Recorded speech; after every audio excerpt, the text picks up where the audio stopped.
Hello, everyone. How are we all doing today? Hey, it's Uncle Chad, doing another Fitz of Radio here, trying to get the lights up. I think we're good. So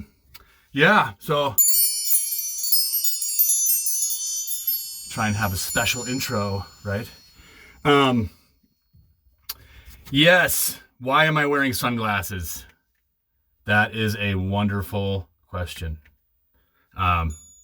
Reason why is because I normally wear my reading glasses in here, but today I wore my sunglasses because I had something happen to these. I had been wearing these glasses, my special Oakleys, for a couple years now, with no problems. Successfully did not have any issues with these glasses. I've actually loved them. But when I was walking Ben's here a few weeks ago, it was cold and I had my blue snow jacket on, like the one I used to ski and snowboard and stuff. I guess I haven't skied in a long time. But a jacket that I wear when it's really cold. And it has that like hood in the top, like when, remember in grade school and used to wear the jacket that was like in and around your head. Well, I forgot it was there, and I was wearing one of my hats, my baseball hats, and it was rubbing on my head, and I thought I was getting like attacked by birds or something, insects, even though it's the middle of winter. My instincts kicked in, and I started kicking my hands around like this, and the next thing I knew, I watched these fly off my head and onto the ground. That's happened a few times in the past, and I always cringe, like, did I scratch them? And I hadn't scratched them because I hadn't done it very often, but maybe just a handful of times. And this time, they got scratched. Got scratched right there. And so I took him to the mall with Addie, and I went to Oakley, and they said they didn't have any lenses there. So I had to order some lenses, and they were $75, which is a lot more than most people would ever pay for just a pair of sunglasses, let alone a pair of lenses. But I really like these, and I figured, well, then I have an extra left lens, and it worked out. So I had to use a little itty bitty tiny Phillips head screwdriver to get them popped off and get the new lenses in and take the old lenses out. So sunglasses. Anyway, so I'd like to say hello to everybody. I'd like to say hello to Lily and Ophélie in France, and Taro and Ejiro in Japan, and all the other kids that are out there, and adults, and anybody else. I know we've got a little bit of a following here at our local school that my kids go to, and I'm glad you're watching. I'm glad you're into this, because I'm kind of into this too. I posted on Instagram. Addie has introduced me to Instagram. I'm a dinosaur. Like, I don't get this stuff, but I can do this. But Instagram, and I'm still in Facebook, right? And people are like, Addie's like, nobody uses Facebook anymore. It's like, okay, all right, I have been forever, but mostly just to look at pretty train pictures and kind of, look at a few other random people that I follow. But now we're transitioning to Instagram, so that's where we're headed. So I did post a picture of this on Instagram and Facebook, both, kind of from outside the door, so that you can see everything that's involved. We got lights up here that we use to shine down, and like I said, I can do things like change the colors and all that good stuff, and that's kind of cool. I did have to do some modifications since our last episode of the We're Back episode. I noticed that there were some things I just couldn't live with, so put in some lights to turn things on and off. Like that, I can just turn off like a normal light. I can actually turn these on and off like a normal light too, just to give me more control. But anyway, so this episode is dedicated. We're putting our efforts into reading baby bug. So I know we had a few of these, and these are kind of for the little kids. These come in, and they are to Lily Kama at 215, blah, blah, blah, where we live, in Broomfield, Colorado. So, yeah, Lily gets these, and so then I read them. And I know that I've done quite a few in the past, and now we'll do more. So they come every month, and they're just a short read. They're good for keeping the pencil sharpened, if you know what I mean. So let's see. What else is there here that maybe is of interest? If you didn't notice, like this wasn't on the last episode, and this was something I was wanting to do. Just if you don't know, I'm really good at like prepping. I'm really good at like thinking around, like getting ready. When it comes to delivering, even though we've done almost 100 of these Fitz Radio episodes, not great with the get in the booth and get it done kind of thing. Or just to think about like what are all the little things I can do to continue to prepare to have good episodes and have flexibility and sounds. I didn't introduce you guys to the keyboard, except for, I guess, the intro was. But there's all sorts of sounds.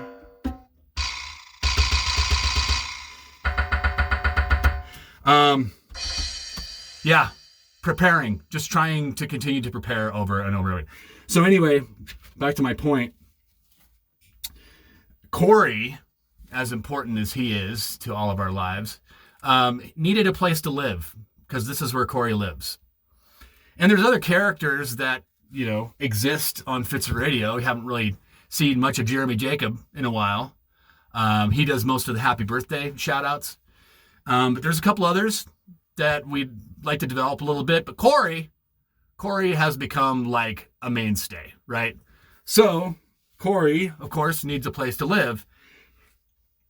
And in my mind, of course, I had to build this because it's like, I built Fitz Radio.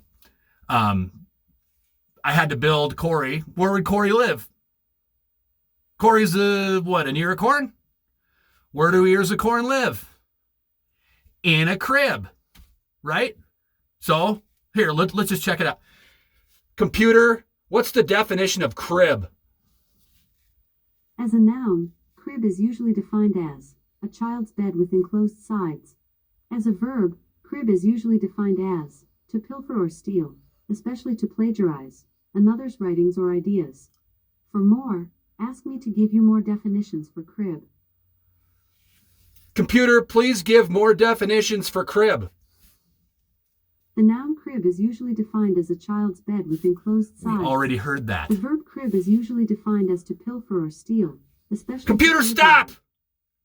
That's not what I was looking for. But anyway, child's crib, right? Computer, what's the definition of a corn crib? Corn crib is a noun meaning a slatted bin for drying corn, maize. Okay, corn or maize. All right, that makes a lot more sense. So when I lived on the farm in Minnesota, we had a crib. We didn't put corn in there because I think historically they typically put it in on the ear. If you have corn as grain, you put it into a bin, at least in many recent decades. But there used to be something called the corn crib more when they were feeding out animals and stuff, like when farmers were feeding out animals. But corn in the form of Corey would be in a crib. So there's a little protocol here. He doesn't just come out like randomly. We have to actually like kind of knock on the door, if you know what I mean. So should we give Corey a shout here?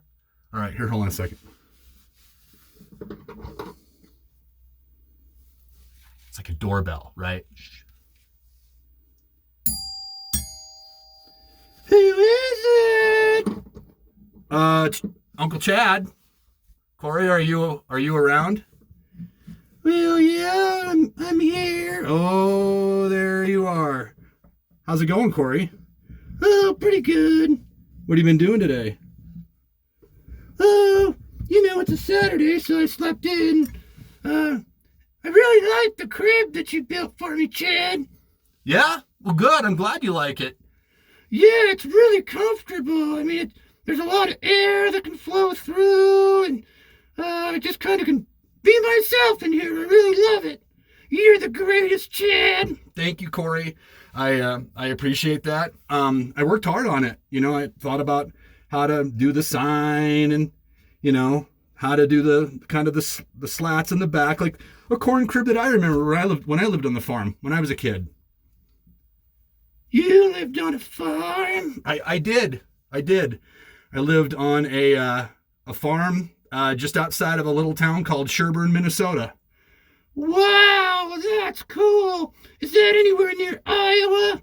Well, Minnesota's the state north of Iowa. So, yeah, I guess we were about, Sherburne folk help me out here, 8 miles from the state line, I think. Yeah, we were about 20 miles from a town called Esterville, Iowa.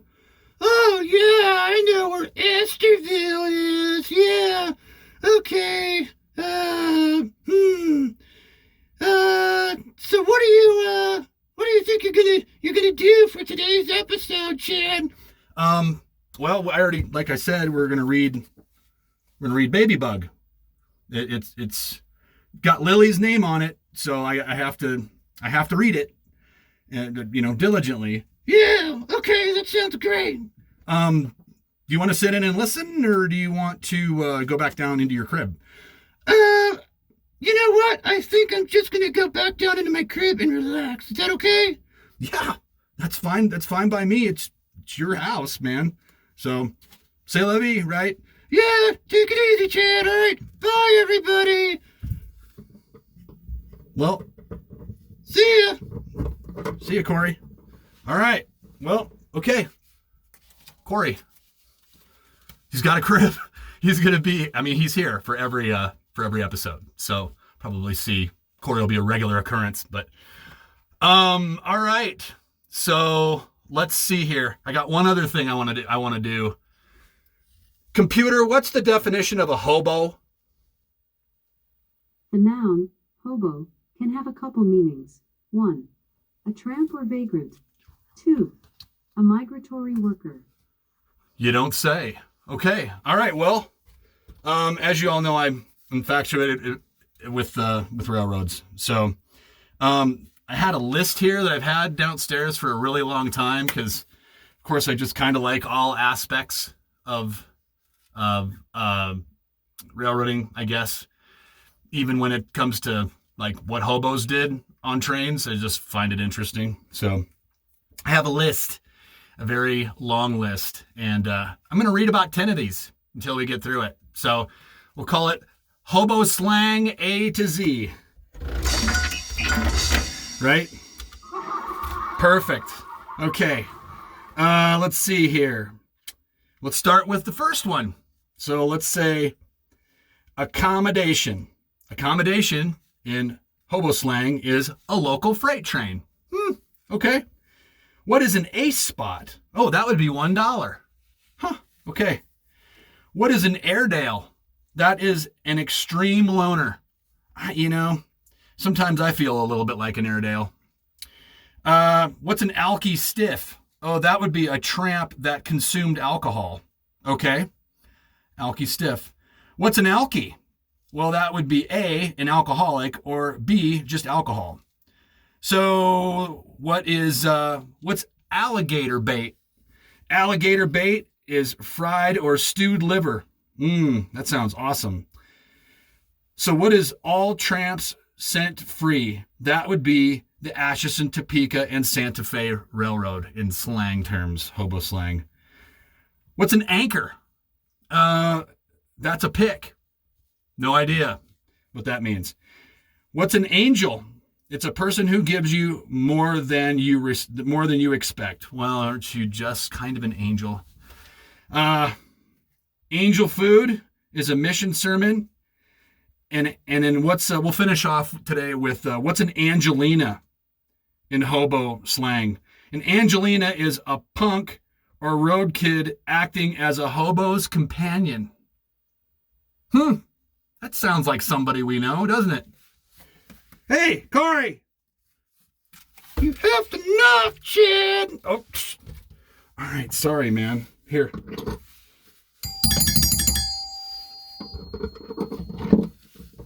Yeah. I was reading the hobo book, and I came across a term that I felt like really kind of represented how you and I relate to one another. Yeah? What is it? Do you know what an Angelina is? No. It says here, right here, it says that an Angelina is a punk or a road kid acting as a hobo's companion. Well, I'm kind of your companion. Yeah, yes, you are. Are you a road kid? No, I live here in this crib that you built for me. Okay. Cool. So you don't really think you're much of an Angelina? I guess maybe a little bit, Chad. You're kind of confusing me. Okay. All right. Well, I guess with that, we'll just... The crows. Yeah. You better go back down into your crib. All right. Okay, here I go. Oh, boy. Gee. All right, bye. You have fun reading Baby Bug. All right. Will do, Corey. Okay. Well, we better get after it. We're getting on here about over 15 minutes, so I better get Baby Bug read up. So, Lily, are you ready to hear your book? You know, Fairly? All right. Okay, Baby Bug. Here we go. You guys see this? All right. Kim has new shoes. They are blue with star on each one. Kim jumps high in the new blue shoes. Kim tiptoes quietly like a mouse and stamps loudly like a great big bear. Okay. Kim makes a bed for carrots with the shoebox and a soft blanket and some string, and the bed becomes a fast car. Hold on tight, carrots. Oh, okay. Up. Lift me, please, mommy. Lift me up high. Help me pretend I'm a bird in the sky. Pancake. Mix a pancake, stir a pancake, pop it in the pan. Fry the pancake, toss the pancake, catch it if you can. All right. Tumbling. Bumble, rumble, I can tumble, tiptoes so tall, then down I fall. That's a story? Like, it's just how do people make money doing this? Like, it's just one little tiny little thing. I don't get it. Okay. Anyway, new shoes. You ever had new shoes? I've had new shoes many times. I like new shoes. Mia's shoes are too small for her now. Daddy takes Mia to the store. They see purple shoes and red shoes and polka dot rain shoes. These are fun. These sneakers are too small for Mia, but these purple shoes fit just right. Socks and shoe. 2 feet, 1 sock. Can't go walking round the block. 2 socks, 1 shoe. Just the things for peekaboo. Yay. Okay, lunchtime. Noon, got my spoon. Something good, it's coming soon. High chair, my chair. Time to eat. Lunchtime, munchtime, what a treat. I was trying to turn that into a song and it didn't work out. I'm sorry. Oh, we're almost done. Bunny bib. My bib has a bunny. He's colored blue and white. But he's hard to see because it's spaghetti night. Woo! Everybody loves spaghetti night, right? Yes. I love spaghetti night. because spaghetti is easy to make and it's absolutely delicious, and you can have a ton of it. It's great, right? Okay. All right. We are at the end here. So next time, guess what we're going to be reading? I may have tried to surprise you with the hobo stuff because, as you all know, Uncle Chad loves trains. Taro, I know you love trains too. You love Japanese trains. I love American trains, but trains are trains. Trains are cool. So you know what we're going to read next week or next time? Maybe it'll happen tomorrow. I don't know, but it'll probably be a week or so. Choo Choo, the little steam engine. You know what's great about this one? Hey, all you Selby people, this was Oli and Leora's book, so this was one of my favorites. Really, really like Choo Choo. Surprised I haven't read it. So I haven't read it yet, but I haven't gotten to it. So Choo Choo, this will be a special episode. This next one, because I've got something to show you guys that you're gonna really like. So we're gonna read Choo Choo. All right, I've got my lucky golden spike in here, and I've got my train whistle. I don't blow it very often because I don't like that sound that much, but it is a train whistle. So old-timey train, not a diesel. But anyway, so all right. With that, we'll do as an exit. Bye, everybody. Have a good one.